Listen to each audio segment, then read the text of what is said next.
গাছটা তো কি দারুণ, পাতাগুলো কি সুন্দর ঝিলমিল ঝিলমিল করছে। হ্যালো টুকু, আমি হলাম জাদুর আম গাছ। ওমা, গাছ আবার কথা বলে নাকি? এই আবার কি গাছ? আমি হাসি শুনলেই মিষ্টি মিষ্টি আম দিই। তুমি একটু হাসো তো দেখি টুকু। ধুর, আমার মনটাই ভালো নেই, আমার হাসি আসছে না। আরে টুকু, তোমার মুখটা কেন ভার? তুমি হাসো তো একটু দেখি। বা কি সুন্দর লাগছে তোমাকে হাসলে। এই তো। আচ্ছা দেখো, সূর্য কি সুন্দর উজ্জ্বল, দেখেছো?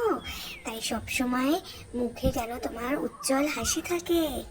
আচ্ছা ভাবো তো, তোমার মা একটা সুন্দর তোমার পছন্দের খাবার বানিয়ে তোমাকে ডাকছে। হ্যাঁ হ্যাঁ, হাসতে হবে, না হলে আমটা পাবে না। এই তো আম পেয়েছো, না আমারও আম দাও। কত আম, এরকম সব সময় হাসবে আর এত এত আম পাবে। এই নাও, সবাই আম খাও, হাসলে আম আরো বাড়বে। সত্যি নাকি টুকু? তাহলে তো আমি আরো হাসবো। হা হা হা হা হা হা হা। দেখেছো তো হাসি ভাগ করলে কেমন মিষ্টি বাড়ে। বন্ধুরা, তোমরাও হাসতে থাকো আর সবাইকে হাসাতে থাকো। ভালো রেখো সবাইকে। টাটা।